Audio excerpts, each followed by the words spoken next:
Prime Minister witnesses historic opening of expanded Panama Canal. 40 educators awarded for service to the sector. And the Prime Minister says farewell to USAID Mission Director.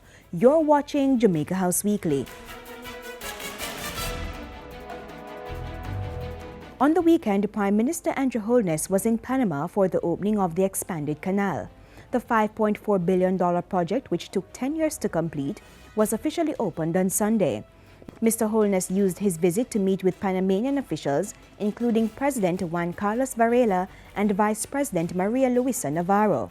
The Prime Minister also met with Netherlands Vice Prime Minister Ludwig Asscher.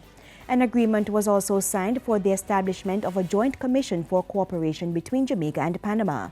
In his address, Mr. Holness said the agreement would provide an institutional framework for both countries to coordinate, monitor, and enhance bilateral cooperation.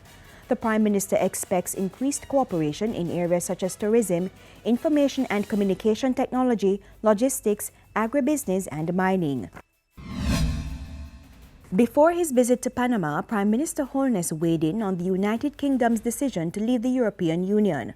On Friday, the Prime Minister said the move would not only have international impact, but also implications for Jamaica on several levels. As such, the Jamaican government is actively monitoring and assessing the evolving global environment in a bid to take advantage of the developments. Mr. Holness also pledged Jamaica's commitment to working with both the UK and the EU, particularly in trade, security, investment, and development cooperation. You're being honored because you are a beacon of your chosen profession. On behalf of the government and the grateful people of Jamaica, I thank you. A fitting tribute to 40 of the nation's educators at the Prime Minister's Medal of Appreciation for Service to Education. At Thursday's function, Mr. Holness asked teachers to embrace government's vision of education being the driving force behind Jamaica's quest for prosperity. Even as I say thanks, let me declare that I need more from you and more faithful stewards like you to take us to levels of economic and social independence that have eluded us for far too long.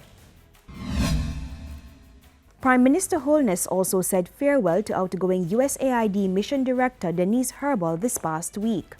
I want to encourage you, and I want to wish you all the best.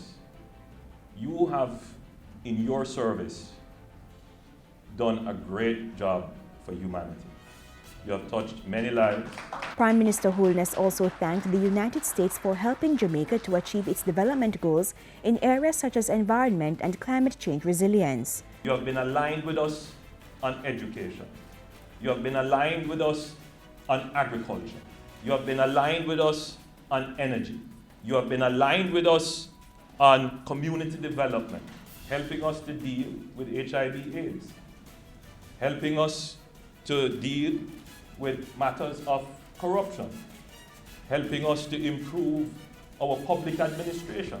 Ms. Herbal is heading to Pakistan for her next assignment. The Prime Minister also received guests at Jamaica House this past week. On Friday, he met with a representative of the Duncan Tree Foundation and Miss Teen Jamaica. The day before, Mr. Holness met with the sixth formers from Denby High. Professor Jeffrey Sachs also paid a courtesy call on the Prime Minister at Jamaica House.